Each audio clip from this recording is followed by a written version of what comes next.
오늘 함께 볼 말씀은 성경 골로새서 3장 15절부터 17절까지의 말씀입니다.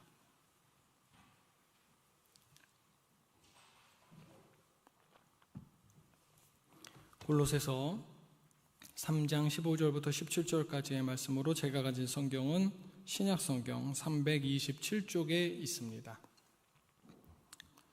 골로새서 3장 15절부터 17절까지 우리 한 목소리로 함께 합독하도록 하겠습니다. 시작. 그리스도의 평강이 너희 마음을 주장하게 하라. 너희는 평강을 위하여 한 몸으로 부르심을 받았나니 너희는 또한 감사하는 자가 되라.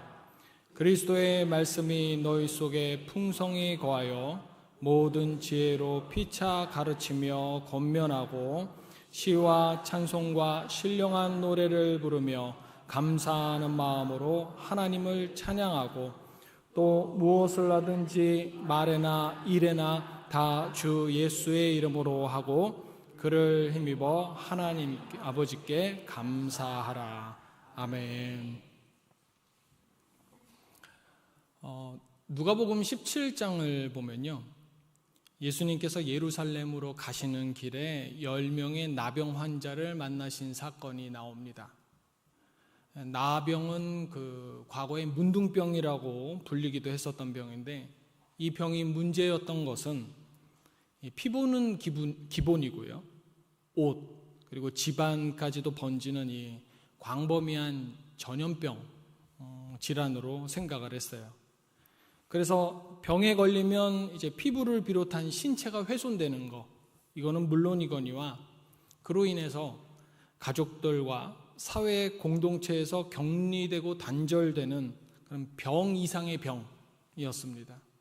거기다가 나병에 걸리면 이제 종교적으로 부정하다, 종교적으로 영적으로 저 사람은 뭔가 문제가 있다, 이렇게까지 여겨지기까지 하니까 이 나병에 걸린 사람들은 정말로 가족과 사회와 종교까지 모든 면에서 사실상 버림받은 사람들이었던 겁니다. 그런데 이들이 이제 어느 날 예수님이 저 멀리 지나가시는 모습을 보고 자기들 병 때문에 가까이 다가가지는 못한 채, 이 정상인에게 이 나병 환자가 가까이 다가갈 경우에는요, 돌로 쳐 죽여도 되는 것이 합법이었습니다. 그러니까 가까이 가지는 못한 채 멀리서 예수님을 향해 큰 소리로 외칩니다. 선생님이여, 우리를 불쌍히 여기소서. 여러분, 이들의 목소리가 얼마나 절박했겠습니까? 이들의 절박함을 아신 우리 예수님께서는 그냥 그대로 덤덤하게 말씀하십니다. 가서 제사장들한테 너희 몸을 보여라.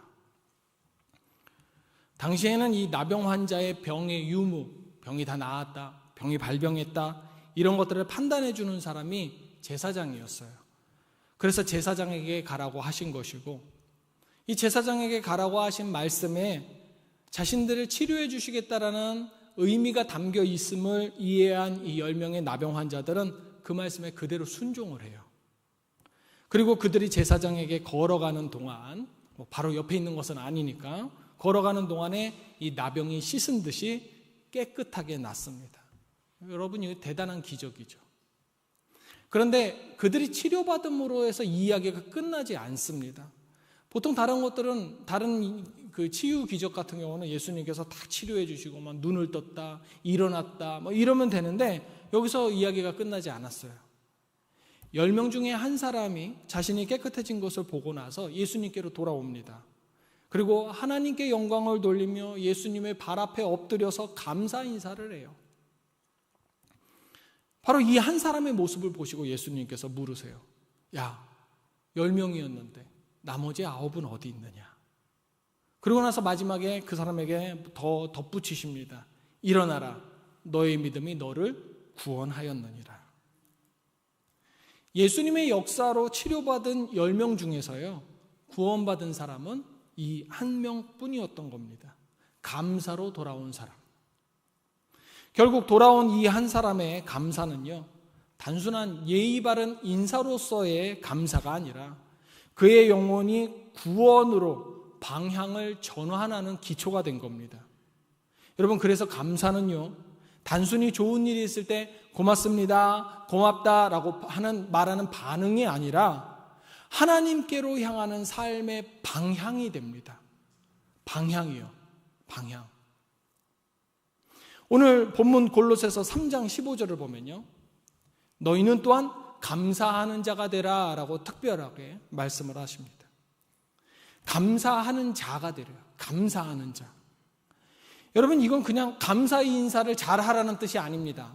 멋진 말로써 사람들을 감동시킬 만한 감사 인사를 하라는 소리가 아니라 감사하는 사람이 되어가라는 뜻이에요. 한 번 감사하는 사람을 보고 나서 감사하는 사람이라고 하지는 않죠. 감사가 몸에 밴 사람이요.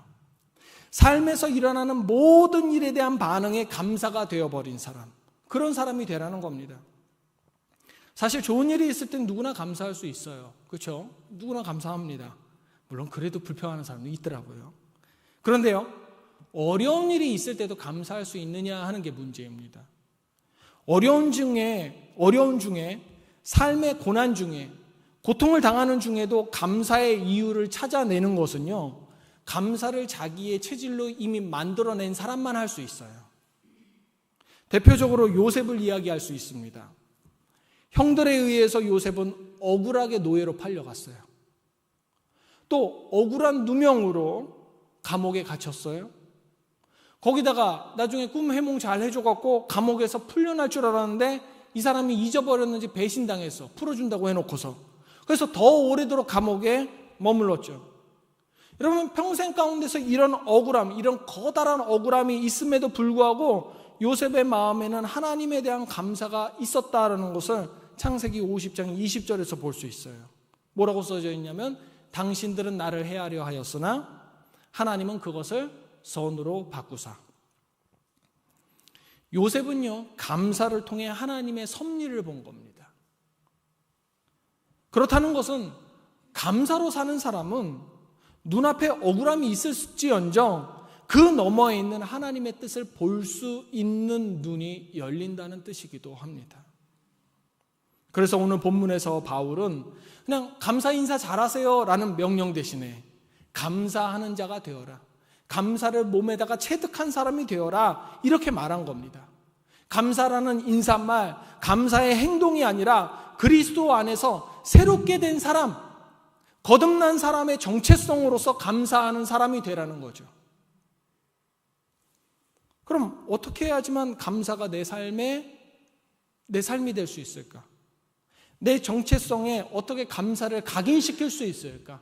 하나님 보시기에 내가 어떻게 감사하는 자가 될 수 있을까? 바울은 그 해답을 15절 앞부분에서 이미 알려주고 있습니다. 15절 볼까요? 그리스도의 평강이 너희 마음을 주장하게 하라. 그리스도의 평강이. 여러분, 평강이 우리 마음을 다스릴 때 감사가 흘러나옵니다. 사도행전 16장에 보면요, 바울과 실라가 감옥에서 매를 맞고도 찬송하고 감사하는 장면이 나오죠.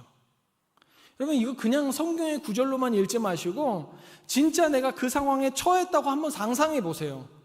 전도하다가요, 잡혀서 감옥에 갇혔는데 거기서 매질을 심하게 당했어요. 그래서 피와 먼지가 온몸에 묻어있는데 그 상태로 차가운 감옥에 내던져졌어요. 그런데도 찬송과 감사를 했대요. 여러분, 이 상황이 과연 좋아서 즐거워서 찬송과 감사를 한 것이겠습니까? 아니죠. 일반적으로 봤을 때 거기는 찬송과 감사가 나올 자리가 아니에요. 상황이 좋아서 찬송과 감사를 한 것이 아니라 그리스도의 평강이 이들의 마음을 지배하고 있었기 때문에 찬송과 감사가 멈추지 않았던 겁니다. 그들의 몸은 감옥에 갇혀 있었지만 영혼은 자유함을 알고 있었어요. 그들은 그것을 굳게 믿고 있었기 때문에 나는 자유해, 하나님 안에서 나는 자유해, 이걸 알고 있었기 때문에 또 자신들의 이 옥죄는 상황이 자신들의 명운을 쥐고 있는 것이 아니라 자신들에게 구원의 은혜를 주신 하나님께서 이 세상 모든 것을 주관하신다고 이미 믿었기 때문에요. 그러니까 17절을 보세요. 무엇을 하든지 다 주 예수의 이름으로 하고 하나님 아버지께 감사하라. 무엇을 하든지 다 감사하고 감사하라. 여러분, 감사하는 삶은요, 내 마음의 주인이 누구이냐에 따라서 달려있는 겁니다. 만약에 내가 내 삶의 주인을 돈으로 삼고 있다면요, 매일 매 순간 돈을 벌면 아마 늘 평강할 수 있을 것 같습니다. 뉴스를 보니까 요즘 막 주식이 막 떠오른대요. 그러면 주식에 되게 투자한 사람 매일매일 즐거울 것 같습니다. 근데 여러분, 그런 일이 가능합니까? 잃을 때 혹은 사업에 실패해서 손해가 막심할 때 있잖아요. 그러면 돈을 주인으로 삼고 있는 사람은 그때 평강을 잃어요. 그럼 감사도 잃겠죠. 하지만 하나님을 내 삶의 주인으로 삼는다는 것은 돈과 같이 겨우 한 영역이 아니라 우리가 상상할 수 없는 모든 영역, 나에게 영향을 미치는, 아니 온 세계에 영향을 미치는 모든 영역, 거기다가 눈에 보이지 않는 초월적인 영역까지 승리할 것을 믿으니까, 약속되어 있으니까 편안한 겁니다. 며칠 전에 인터넷에서 스포츠 기사를 하나 봤어요. 핸드폰으로 보다가 아시겠지만 오타니라는 야구 선수가 야구 역사상 가장 완벽한 게임을 했다는 거예요. 투수로서 상대방에게 점수를 주지 않았을 뿐더러 타자로서는 혼자 홈런을 3방이나 때렸답니다. 그리고 나서 이제 엊그제 병원 대기실 TV에서 그 경기 재방송을 하더라고요. 그러니까 영상으로 본 적은 없으니까 재방송을 봤어요. 아이고, 그런데 제가 딱 본 그 장면이 이 오타니라는 선수가 상대방에게 아주 큰 안타를 맞아서 곧 실점할 것 같은 거예요. 그럼 이때 이 선수가 실점할까 봐 제가 긴장을 했겠습니까? 긴장을 안 했겠습니까? 긴장을 안 하죠. 왜요? 편안합니다. 왜요? 이미 끝난 경기고요. 실점하지 않았다는 그 결과를 내가 알고 있으니까요. 지금 실점할 위기 상황에 처했지만 제가 오타니의 동료였다면 승리를 축하해도 돼요. 뭐 샴페인을 터뜨릴 수도 있겠죠. 왜요? 끝난 경기니까요. 여러분, 죽음에서 승리하신 우리 주님은요, 승리를 확정하신 분이십니다. 그렇기 때문에 지금 나에게 잠깐의 위기와 나의 괴로움이 닥친다 할지라도 그것이 나의 감사를 막을 이유가 되지 않는 것입니다. 그런데 이렇게 감사하는 사람이 되어야 함에도 불구하고, 즉 그리스도인임에도 불구하고 감사하지 않는 자들이 있다고 성경도 말을 해요. 그리고 성경은 이들의 영적 상태를 매우 심각하다라고 진단합니다. 로마서 1장 21절을 보면요, 하나님을 알되 하나님을 영화롭게도 아니하며 감사하지도 아니하고 오히려 그 생각이 허망하여지며 미련한 마음이 어두워졌나니. 여러분, 이 구절에서 나오는 뜻이 뭐냐면, 감사하지 않는 사람은 그저 어떤 사건에 대한 예의가 부족한 것이 아니라, 하나님에 대한 무례를 보이는 것이 아니라 그냥 하나님을 하나님으로 인정하지 않는 상태에 들어간 사람이다라는 거예요. 우리 삶에서 감사를 끌어내지 못하는 사람은 하나님을 나의 주인으로 인정하지 못하고 하나님이 나의 창조주이심을 인정하지 않는 상태에 들어갔다는 거죠. 그러면 우리 이런 생각할 수 있어요. 아니, 어떻게 감사 좀 안 했다고 믿는 사람을 하나님이 인정하지 않는 사람으로 몰아가냐, 이렇게 하실 수도 있겠지만요, 여러분, 이스라엘 백성이 광야에서 무엇을 먹었죠? 광야에서는 꿈도 못 꿀 만나와 메추라기를 하나님의 은혜로 매일과 같이 먹었지 않습니까? 그런데 그런 은혜 가운데에서 살고 있으면서도, 현재 진행형 살고 있으면서도 오늘 아침에도 분명히 만나를 먹었는데 애굽이 그립다고 불평을 해요. 애굽에서 먹었던 고기가 그립고, 뭐 파와 부추와 참외와 막 이런 것들, 자신들이 먹었었던 음식을 조목조목 항목까지 다 나열하면서 그것이 그립다고 불평을 합니다. 이때 이스라엘의 백성은, 이들의 불평은 단순한 반찬 투정 같은 것이 아니에요. 하나님께서는 이들의 불평의 본질을 정확하게 나를 불신하는 것이다 라고 꿰뚫어 보십니다.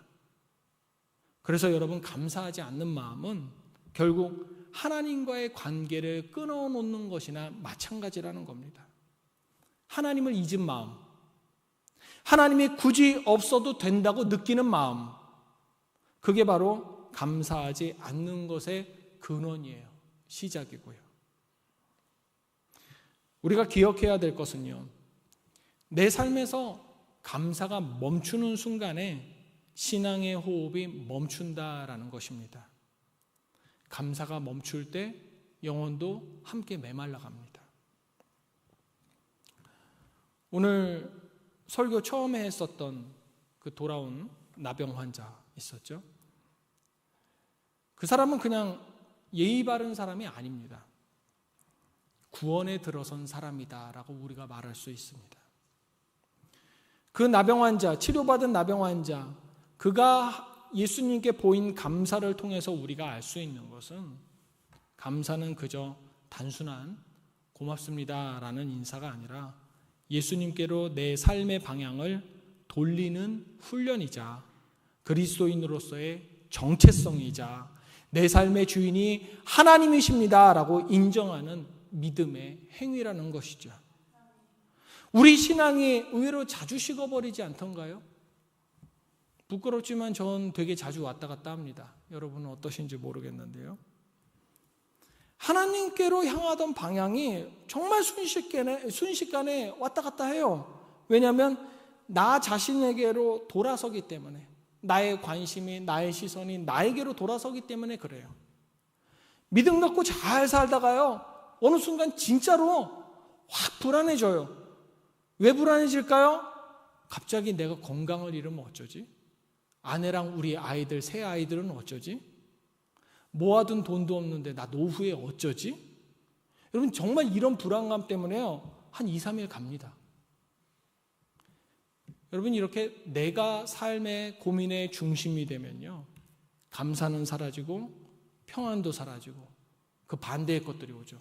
원망과 불안이 가득해집니다. 여러분, 감사로 사는 사람은요, 내 형편을 기준으로 삼지 않습니다. 감사로 사는 사람은요, 하나님이 여전히 나와 함께 하신다라는 믿음을 기준으로 사는 겁니다. 그래서 오늘 우리가 기억해야 될 것, 우리 그리스도인의 감사는 상황이 아니라 방향이다. 예수께로 돌아오는, 예수께로 향하는 구원의 방향이라는 겁니다. 오늘 우리에게 중요한 명령인 감사하는 자가 되라. 여러분, 감사를 행동으로 배우는 것 중요합니다. 그러나 그보다 더 중요한 것은 이 감사를 통해서 하나님을 다시 주인으로 모시는 일이거든요. 그게 신앙의 회복이고 그게 새 사람의 시작입니다. 오늘 예배 후에 우리의 모두의 발걸음이 감사로 돌아왔었던 그 나병 환자, 그 한 사람처럼 주님께로 향하는 걸음이 되기를 주님의 이름으로 축원합니다. 기도하겠습니다.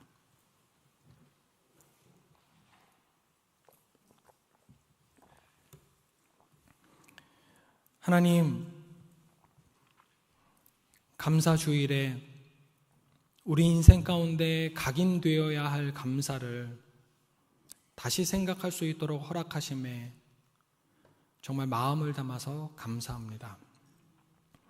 사실 신앙인으로서 어쩌면 우리들 모두 이미 알고 있던 내용일 수 있지만, 그래도 오늘 이 말씀을 통해 그간 혹 우리가 잃어버렸었던 방향을 다시 볼 수 있기를 원합니다. 감사가 멈추었었던 자리마다 내가 중심이 되지는 않았는지 훑어보게 하여 주시었고, 그 자리에 서 있었던 우리를 불쌍히 여겨 주셔서 용서하여 주시옵소서.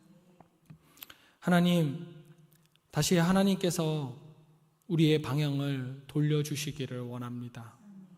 감사로 돌아오는 그 길 위에서 주님이 나의 주인 되심을 고백하기를 원하오니 주여 우리를 붙들어 주시옵소서.